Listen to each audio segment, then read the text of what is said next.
Don Quijote de la Mancha, de Miguel de Cervantes Saavedra.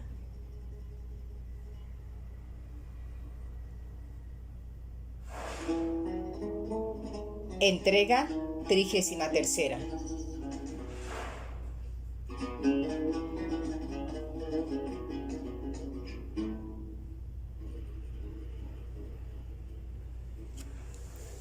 Capítulo 44, donde se prosiguen los inauditos sucesos de la venta. En efecto,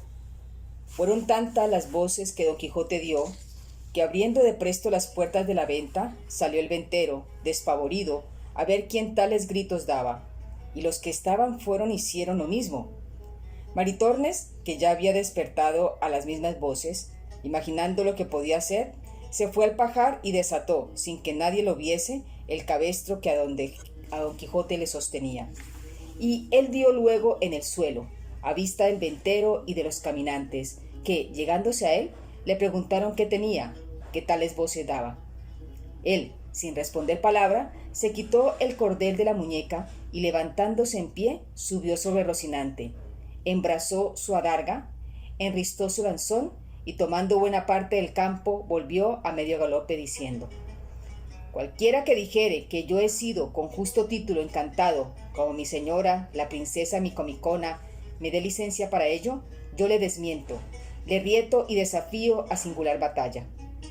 Admirados se quedaron los nuevos caminantes de las palabras de don Quijote, pero el ventero les quitó de aquella admiración, diciéndoles que era don Quijote,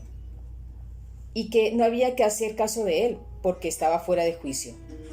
Preguntáronle al ventero si acaso había llegado a aquella venta un muchacho de hasta edad de 15 años, que venía vestido como mozo de mulas, de tales y tales señas, dando las mismas que traía el amante de doña Clara. El ventero respondió que había tanta gente en la venta que no había echado de ver en el que preguntaban,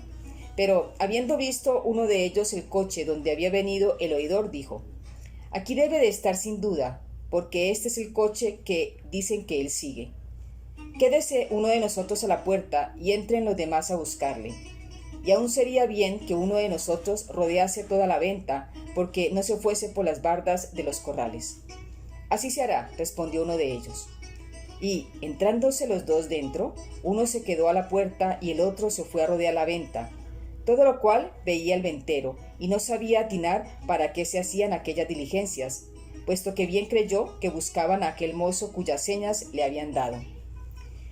Ya a esta sazón aclaraba el día, y así, por esto como por el ruido que don Quijote había hecho, estaban todos despiertos y se levantaban, especialmente doña Clara y Dorotea, que la una con sobresalto de tener tan cerca a su amante y la otra con el deseo de verle, habían podido dormir bien mal aquella noche. Don Quijote, que vio que ninguno de los 4 caminantes hacía caso de él, ni le respondían a su demanda, moría y rabiaba de despecho y saña. Y si él hallara en las ordenanzas de su caballería que lícitamente podía el caballero andante tomar y emprender otra empresa, habiendo dado su palabra y fe de no ponerse ninguna hasta acabar la que había prometido, él invistiera con todos y les hiciera responder mal de su grado. Pero, por parecerle no convenirle ni estarle bien comenzar nueva empresa hasta poner a Micomicona en su reino, hubo de callar y estarse quedo, esperando a ver en qué paraba las diligencias de aquellos caminantes, uno de los cuales halló al mancebo que buscaban durmiendo al lado de un mozo de mulas, bien descuidado de que nadie le buscase, ni menos que le hallase. El hombre le trabó del brazo y le dijo: por cierto, señor don Luis, que responde bien a quien vos sois el hábito que tenéis, y que dice bien la cama en que os hallo, al regalo con que vuestra madre os crió. Limpióse el mozo los soñolientos ojos y miró despacio al que tenía sido, y luego conoció que era el criado de su padre, de que recibió tal sobresalto que no acertó o no pudo hablarle palabra por un buen espacio. Y el criado prosiguió diciendo: aquí no hay que hacer otra cosa, señor don Luis, sino prestar paciencia y dar la vuelta a casa. Si ya vuestra merced no gusta que su padre, mi señor, le dé al otro mundo, porque no se puede esperar otra cosa de la pena con que por vuestra ausencia padecen. Pues, ¿cómo supo mi padre, dijo don Luis, ¿Que yo venía a este camino y en este traje? Un estudiante, respondió el criado, a quien distes cuenta de vuestros pensamientos fue el que lo descubrió, movido a lástima de las que vio que hacía vuestro padre al punto que os echó menos. Y así despachó a 4 de sus criados en vuestra busca, y todos estamos aquí a vuestro servicio, más contentos de lo que imaginarse puede, por el buen despacho con que tornaremos, llevándoos a los ojos que tantos quieren. Eso será como yo quisiere, o como el cielo lo ordenare, respondió don Luis. ¿Qué habéis de querer, o qué ha de ordenar el cielo, fuera de consentir en volveros? Porque no ha de ser posible otra cosa. Todas las razones que entre los dos pasaban oyó el mozo de mulas junto a quien don Luis estaba, y levantándose de allí fue a decir lo que pasaba a don Fernando y a Cardenio, y a los demás, que ya vestidos se habían, a los cuales dijo como aquel hombre llamaba de don aquel muchacho, y las razones que pasaban, y cómo le querían volver a casa de su padre, y el mozo no quería. Y con esto, y con lo del que sabían de la buena voz que el cielo le había dado, vinieron todos en gran deseo de saber más particularmente quién era, y aún de ayudarles si alguna fuerza le quisiesen hacer. Y así se fueron hacia la parte donde aún estaba hablando y porfiando con su criado. Salía de esto Dorotea de su aposento y tras ella doña Clara, toda turbada, y, llamando Dorotea a Cardenio aparte, le contó en breves razones la historia del músico y de doña Clara, a quien él también dijo lo que pasaba de la avenida a buscarle los criados de su padre. Y no se lo dijo tan callado que lo dejase de oír Clara, de lo que quedó tan fuera de sí que, si Dorotea no llegara a tenerla, diera consigo en el suelo. Cardenio dijo a Dorotea que volviesen al aposento, que él procuraría poner remedio en todo, y ellas lo hicieron.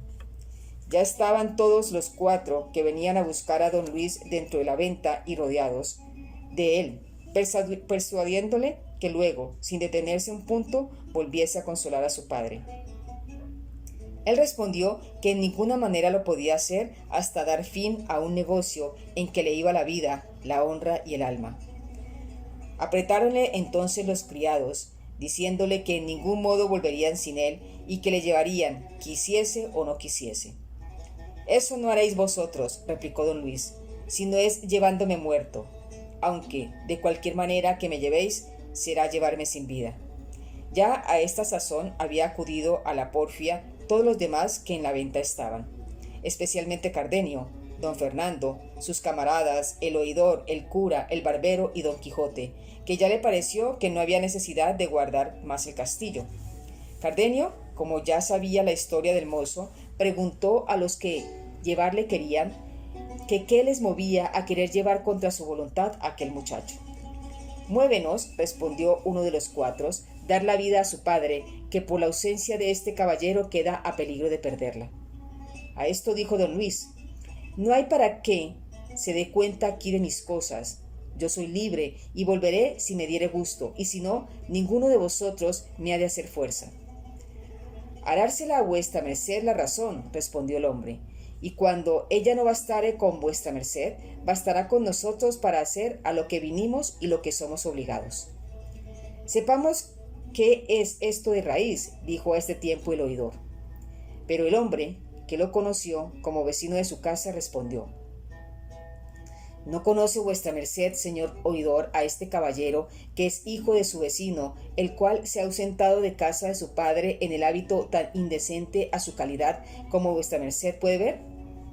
Miróle entonces el oidor más atentamente y conocióle, y abrazándole dijo: ¿qué niñerías son estas, señor don Luis? ¿O a qué causas tan poderosas que os hayan movido a venir de esta manera y en este traje que dice tan mal con la calidad vuestra? Al mozo se le vinieron las lágrimas a los ojos y no pudo responder palabra. El oidor, a los 4 que se sosegaban, que todo se haría bien,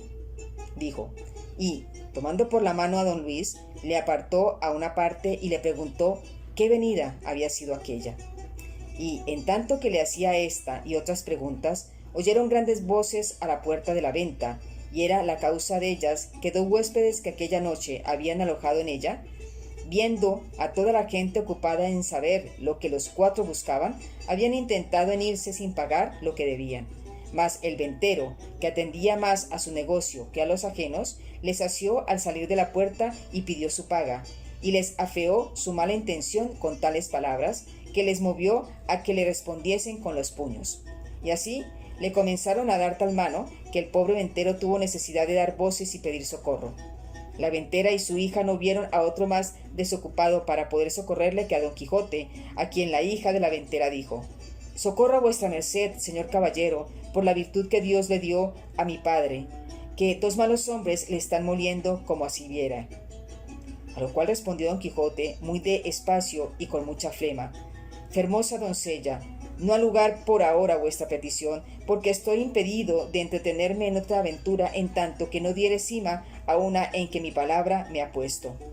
Mas lo que yo podré hacer por servicios es lo que haré y diré. Corred y decid a vuestro padre que se entregaba en esta batalla lo mejor que pudiere, y que no se deje vencer en ningún modo, en tanto que yo pido licencia a la princesa Micomicona para poder socorrerle en su cuita, que si ella me la da, tened por cierto que yo le sacaré de ella». «Pecadora de mí», dijo a esto Maritornes, que estaba delante, «primero que vuestra merced alcance esa licencia que dice, estará ya mi señor en el otro mundo». «Dadme vos, señora, que yo alcance la licencia que digo», respondió don Quijote, «que, como yo la tenga, poco hará el caso que él esté en el otro mundo, que de allí le sacaré a pesar del mismo mundo que lo contradiga. O, por lo menos, os daré tal venganza de los que allá le hubieren enviado, que quedaréis más que medianamente satisfechas». Y sin decir más, se fue a poner de hinojosos ante Dorotea, pidiéndole en palabras caballerescas y andarescas que la de su grandeza fuese servida de darle licencia de acorreer y socorrer al castellano de aquel castillo, que estaba puesto en una grave mengua. La princesa se la dio de buen talante, y él luego, embrazando su andarga y poniendo mano a su espada, acudió a la puerta de la venta, a donde aún todavía traían los dos huéspedes a mal traer al ventero. Pero, así como llegó, envasó y se estuvo quedo, aunque Maritornes y la ventera le decían que en que se detenía, que socorriese a su señor y marido. «Deténgome», dijo don Quijote, «porque no me es lícito poner mano a la espada contra gente escuderil.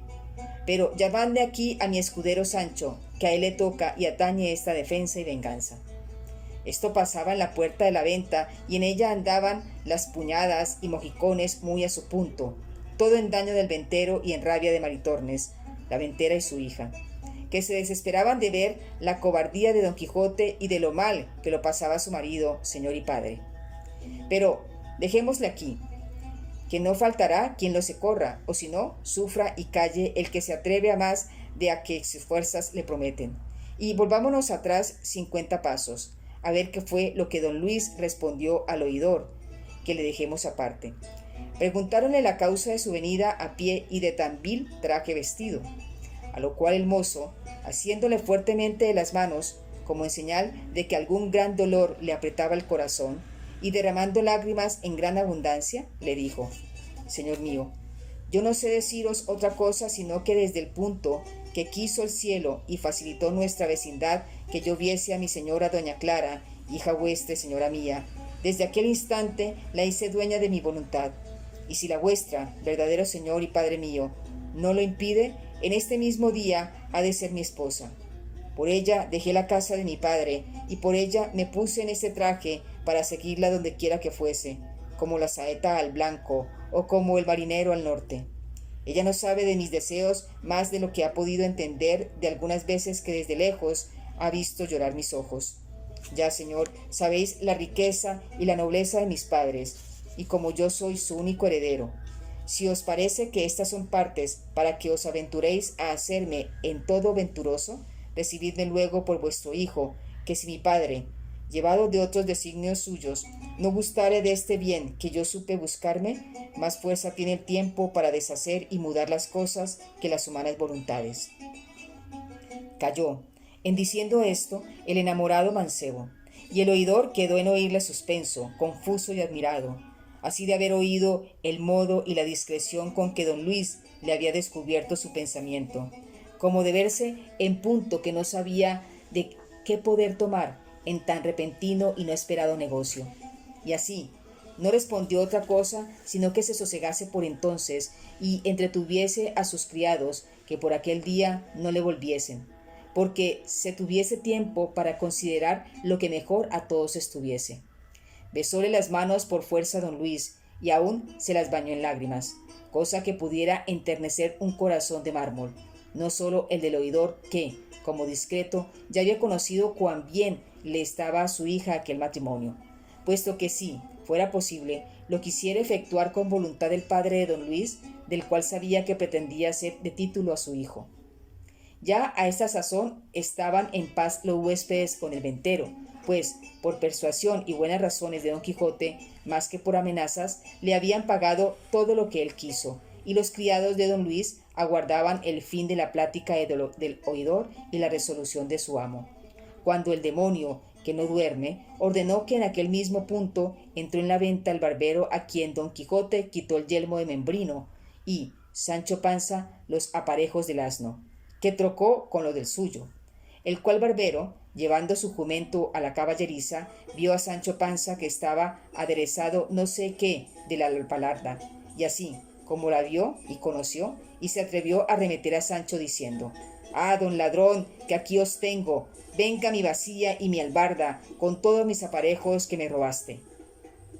Sancho, que se vio acometer de tan improviso, y oyó los vituperios que le decían, con la una mano asió de la alabarda y con la otra dio un mojicón al barbero, que le bañó los dientes en sangre. Pero no por eso dejó el barbero la presa que tenía hecha en el albarda. Antes alzó la voz de tal manera que todos los de la venta acudieron al ruido y pendencia y decía: «Aquí el rey y de la justicia que sobre cobrar mi hacienda me quiere matar este ladrón salteador de caminos». «Mentís», respondió Sancho, «que yo no soy salteador de caminos, que en buena guerra ganó mi señor don Quijote estos despojos». Ya estaba don Quijote delante, con mucho contento de ver cuán bien se defendía y ofendía a su escudero, y túvole desde allí adelante por hombre de pro, y propuso en su corazón de armarle caballero en la primera ocasión que se le ofreciese, por parecerle que sería en el bien empleada la orden de la caballería. Entre otras cosas que el barbero decía en el discurso de la pendencia, vino a decir: «Señores, si esta albarda es mía por la muerte que Dios me dio, y así la conozco como si la hubiera parido, y ahí está mi asno en el establo, que no me dejará mentir, si no, pruébensela, y si no le viniere pintiparada, yo perderé por infame. Y hay más, que el mismo día que ella se me quitó, me quitaron también una bacía de azofar nueva, que no se había estrenado, que era señora de un escudo». Aquí no se pudo contener don Quijote sin responder, y poniéndose entre los dos y apartándoles, depositando la albarda en el suelo, que la tuviese de manifiesto hasta que la verdad se aclarase, dijo: «¿Por qué vean vuestras mercedes clara y manifiestamente el error en que este buen escudero, pues llama bacía a lo que fue, es y será yelmo de mambrino, el cual se le quité yo en buena guerra, y me hice señor de él con legítima y lícita posesión? En lo de la albarda no me entremeto, que lo que en ello sabré decir es que mi escudero Sancho me pidió licencia para quitar los jaeces del caballo de este vencido cobarde, y con ellos adornar el suyo. Yo se la di, y él los tomó, y de haberse convertido de jaez en albarda, no sabré dar otra razón si no es la ordinaria, que como esas transformaciones se ven en los sucesos de la caballería, para confirmación de lo cual corre Sancho hijo y saca aquí el yelmo que este buen hombre dice ser bacía». «Pardiez, señor», dijo Sancho, «y si no tenemos otra prueba de nuestra intención que la que vuestra merced dice, tan vacía es el yelmo de Malino como el jaez de este buen hombre albarda». «Haz lo que te mando», respondió don Quijote, «que no todas las cosas de este castillo han de ser guiadas por encantamiento». Sancho fue a donde estaba la bacía y la trujo, y así como don Quijote la vio, la tomó en las manos y dijo: «Miren vuestras mercedes con qué cara podía decir este escudero que ésta es vacía, y no el yelmo que yo he dicho. Y juro por la orden de caballería que profeso que este yelmo fue el mismo que yo le quité, sin haber añadido en él ni quitado cosa alguna». «En esto no hay duda», dijo a esta sazón Sancho, «porque desde que mi señor le ganó hasta ahora, no ha hecho con él más que una batalla, cuando libró a los sin ventura encadenados. Y si no fuera por este Baciyelmo, no la pasara entonces muy bien, porque hubo asaz de pedradas en aquel trance.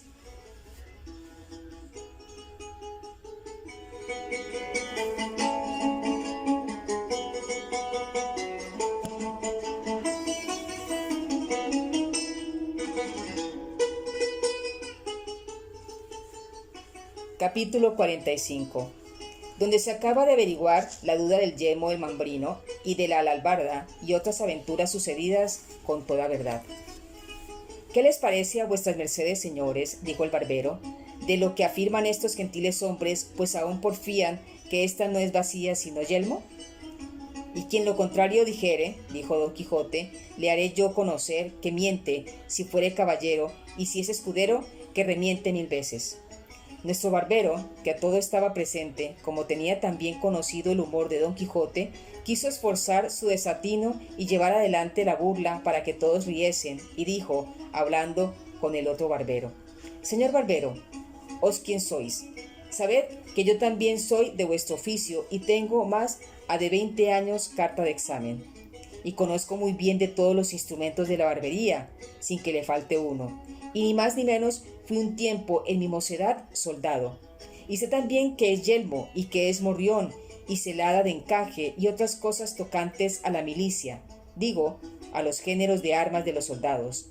y digo, salvo mejor parecer, remitiéndome siempre al mejor entendimiento, que esta pieza que está aquí delante y que este buen señor tiene en las manos, no solo no es vacía de barbero, pero está tan lejos de serlo como está lejos lo blanco de lo negro y la verdad de la mentira. También digo que este, aunque es yelmo, no es yelmo entero.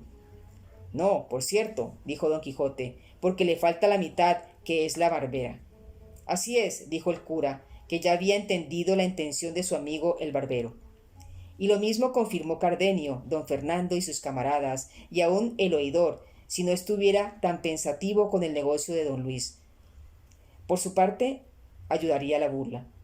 Pero las veras de lo que pensaba le tenían tan suspenso que poco o nada atendía a aquellos donaires. Váleme Dios, dijo a esta sazón el barbero burlado, ¿que es posible que tanta gente honrada diga que ésta no es vacía sino yelmo? Cosa parece esta que puede poner en admiración a toda una universidad, por discreta que sea. Basta, si es que este vacía es yelmo, también debe de ser esta albarda jaez de caballo, como este señor ha dicho. A mi albarda me parece, dijo don Quijote, pero ya he dicho que en esto no me entremeto. De que sea albarda o jaez, dijo el cura, no está en más de decirlo el señor don Quijote, que en estas cosas de la caballería todos estos señores y yo le damos ventaja. Por Dios, señores míos, dijo don Quijote, que son tantas y tan extrañas las cosas que en este castillo, en 2 veces que en él he alojado, me han sucedido, que no me atrevo a decir afirmativamente ninguna cosa de lo que acerca de lo que en él se contiene se me preguntare, porque imagino que cuando en él se trata y va por la vía del encantamiento. La primera vez me fatigó mucho un moro encantado que en él hay, y a Sancho no le fue muy bien con otros sus secuaces. Y anoche estuve colgado de este brazo casi 2 horas, sin saber cómo ni cómo vine a caer en aquella desgracia. Así que, ponerme yo agora en cosa de tanta confusión a dar mi parecer, será caer en juicio temerario. En lo que toca a lo que dicen está de esta vacía, y no yelmo, yo ya tengo lo que respondí. Pero en lo de declarar si esta es albarda o jaez, no me atrevo a dar sentencia definitiva. Solo lo dejo al buen parecer de vuestras mercedes. Quizás, por no ser armados caballeros, como yo lo soy, no tendrán que ver con vuestras mercedes los encantamientos de este lugar, y tendrán los entendimientos libres, y podrán juzgar de las cosas de este castillo como ellas son real y verdaderamente, y no como a mí me parecían. No hay duda, respondió a esto don Fernando, sino que el señor don Quijote ha dicho muy bien hoy que a nosotros toca la definición de este caso, y porque vaya con más fundamento, yo tomaré en secreto los votos de estos señores, y de los que resultare daré entera y clara noticia. Para aquellos que la tenían del humor de don Quijote, era todo esto materia de grandísima risa, pero para los que le ignoraban les parecía el mayor disparate del mundo, especialmente a los 4 criados de don Luis, y a don Luis ni más ni menos, y a otros 3 pasajeros que acaso habían llegado a la venta, que tenían parecer de ser cuadrilleros, como en efecto lo eran. Pero el que más se desesperaba era el barbero, cuya bacía, allí delante de sus ojos, se le había vuelto en yelmo de mambrino, y cuya albarda pensaba sin duda alguna que se le había de volver en jaez rico de caballo. Y los unos y los otros se reían de ver cómo andaba don Fernando tomando los votos de unos en otros, hablándolos al oído para que en secreto declarasen si esa albarda o jaez aquella joya sobre quien tanto se había peleado. Y después que hubo tomado los votos de aquellos que a don Quijote conocían, dijo en esta voz: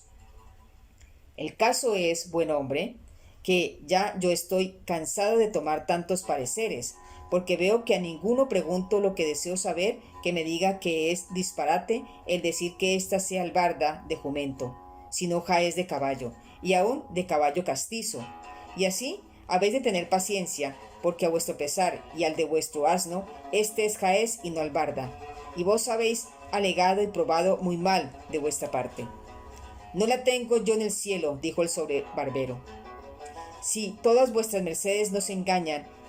y que así parezca mi ánima ante Dios, como ella me parece a mí albarda, y no jaez. Pero allá vayan leyes, etc. Y no digo más, y en verdad que no estoy borracho, que no me he desayunado, ni pecar puedo. No menos causada risa las necesidades que decía el barbero, que los disparates de don Quijote, el cual a esta razón dijo: aquí no hay más que hacer, sino que cada uno tome lo que es suyo y a quien Dios se la dio. San Pedro se las bendiga. Uno de los 4 dijo: si ya no es que esto sea burla pesada, no me puedo persuadir que hombres de tan buen entendimiento como son o parecen todos los que aquí están, se atrevan a decir y afirmar que esta no es vacía, ni aquella albarda. Mas, como veo que lo afirman y lo dicen, me doy a entender que no carece de misterio el porfiar una cosa tan contraria de lo que nos muestra la misma verdad y la misma experiencia. Porque voto a tal, y arrojarle redondo, que no me den a mí a entender cuántos hoy viven en el mundo al revés de que éste no sea vacía del barbero y esta albarda de asno. Bien podría ser de borrica, dijo el cura. Tanto monta, dijo el criado, que el caso no consiste en eso, sino en si es o no es albarda, como vuestras mercedes dicen. Oyendo esto, uno de los cuadrilleros que hacían entrado, que había oído la pedancia y quistión, lleno de cólera y de enfado, dijo: tan albarda es como mi padre, y el que otra cosa ha dicho o dijere debe de estar hecho uva. Mentís como bellaco villano, respondió don Quijote, y alzando el lanzón, que nunca le dejaba de las manos, le iba a descargar tal golpe sobre la cabeza que, a no desviarse el cuadrillero, se le dejara allí tendido. El lanzón se hizo pedazos en el suelo, y los demás cuadrilleros, que vieron tratar mal a su compañero, alzaron la voz pidiendo favor a la Santa Hermandad. El ventero, que era de la cuadrilla, entró al punto por su varilla y por su espada, y se puso al lado de sus compañeros. Los criados de don Luis rodearon a don Luis, porque con el alboroto no se le fuese. El barbero, viendo la casa revuelta, tornó a asir de su albarda, y lo mismo hizo Sancho. Don Quijote puso mano a su espada y arremetió a los cuadrilleros. Don Luis daba voces a sus criados que le dejasen a él y acorriesen a don Quijote y a Cardenio y a don Fernando, que todos favorecían a don Quijote. El cura daba voces, la ventera gritaba, su hija se afligía, Maritornes lloraba, Dorotea estaba confusa, Lucinda suspensa y doña Clara desmayada. El barbero aporreaba a Sancho, Sancho molía al barbero. Don Luis, a quien un criado suyo se atrevió a asirle del brazo porque no se fuese, le dio una puñada que le bañó los dientes en sangre. El oidor le defendía. Don Fernando tenía debajo de sus pies a un cuadrillero, midiéndole el cuerpo con ellos muy a su sabor. El ventero tornó a reforzar la voz, pidiendo favor a la Santa Hermandad, de modo que toda la venta eran llantos, voces, gritos, confusiones, temores, sobresaltos, desgracias, cuchilladas, mojicones, palos, coces y efusión de sangre. Y, en la mitad de este caos, máquina y laberinto de cosas, se le representó en la memoria a don Quijote que se había metido de hoz y de cos en la discordia del campo de Agramante, y así dijo, con voz que atronaba la venta: «Ténganse todos, todos se envainen, todos se sosieguen, óiganme todos, si todos quieren quedar con vida». A cuya gran voz todos se pararon y él prosiguió diciendo: «¿No os dije yo, señores, que este castillo era encantado y que alguna región de demonios debe de habitar en él? En confirmación de lo cual quiero que veáis por vuestros ojos cómo se ha pasado aquí y trasladado entre nosotros la discordia del campo de Agramante. Mirad cómo allí se pelea por la espada, aquí por el caballo, acullá por el águila, acá por el yelmo, y todos peleamos y todos no nos entendemos. Venga pues vuestra merced, señor oidor, y vuestra merced, señor cura, y el uno sirva de rey Agramante y el otro de rey sobrino, y pongámonos en paz, porque por Dios Todopoderoso, que es gran bellaquería que tanta gente principal como aquí estamos de mate por causas tan livianas».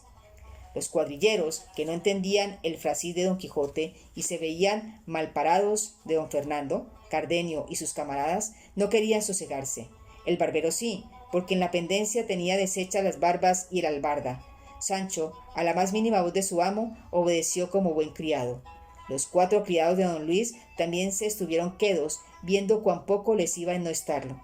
Solo el ventero porfiaba que se había de castigar las insolencias de aquel loco, que a cada paso le alborotaba la venta. Finalmente el rumor se apaciguó por entonces. La albarda se quedó por jaez hasta el día del juicio y la bacía por yelmo y a la venta por castillo en la imaginación de don Quijote.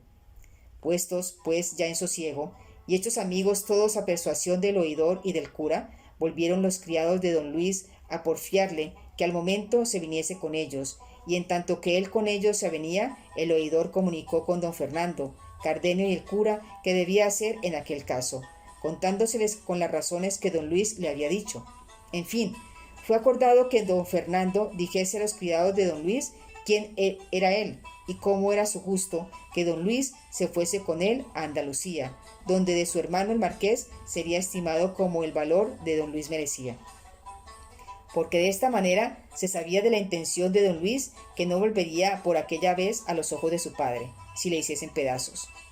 Entendida pues de las 4 la calidad de don Fernando y la intención de don Luis, determinaron entre ellos que los 3 se volvieran a contar lo que pasaba a su padre y el otro se quedase a servir a don Luis,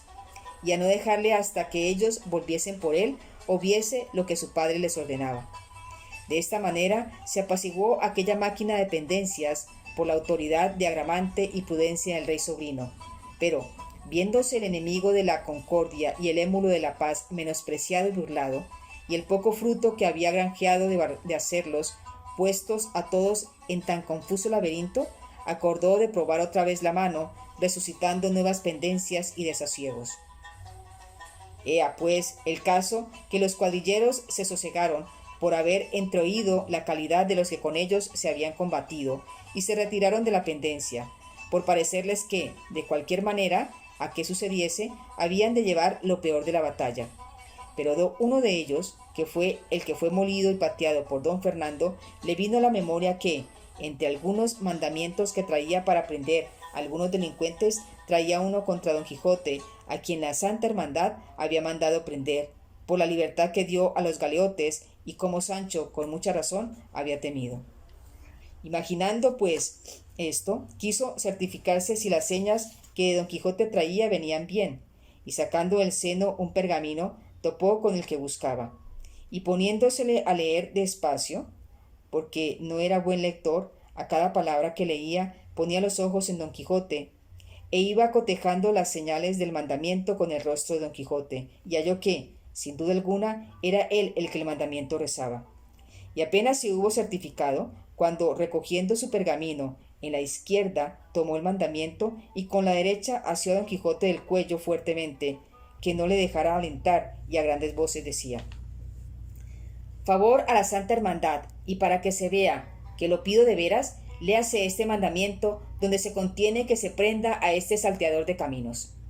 Tomó el mandamiento el cura y vio cómo era verdad cuanto el cuadrillero decía, y cómo convenía con las señas con don Quijote, el cual, viéndose tratar mal de aquel villano maldarín, puesta la cólera en su punto, y cogiéndole los huesos de su cuerpo, como mejor pudo, asió al cuadrillero con tanta entrambas manos de la garganta, que a no ser socorrido de sus compañeros allí dejara la vida antes que don Quijote la presa.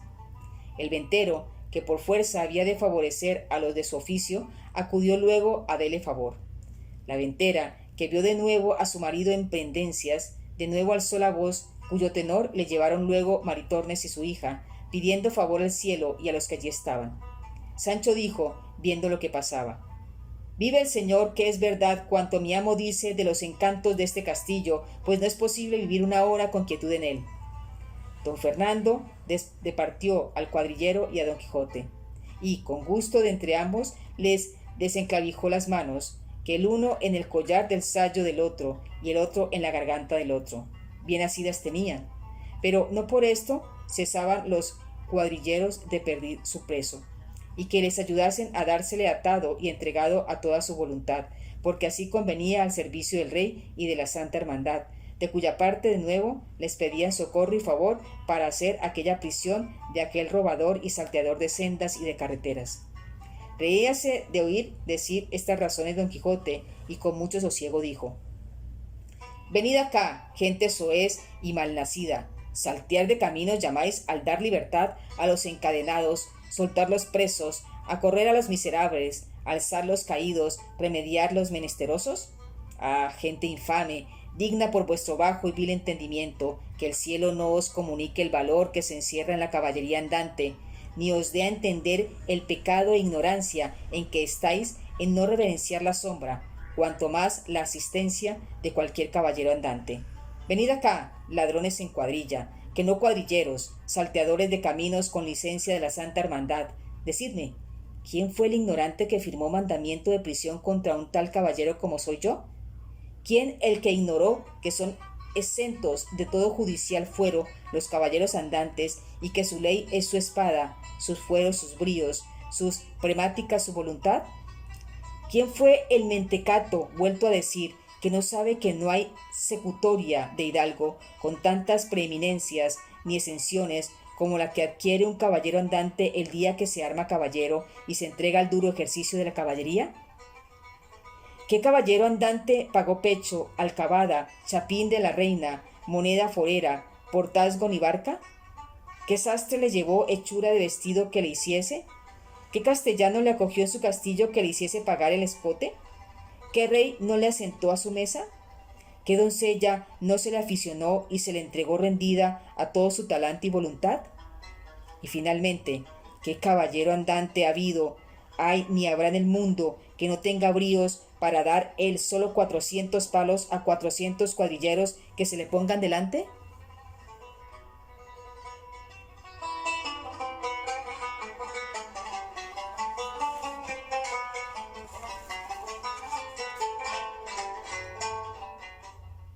Y vuestra merced esperad la entrega 34.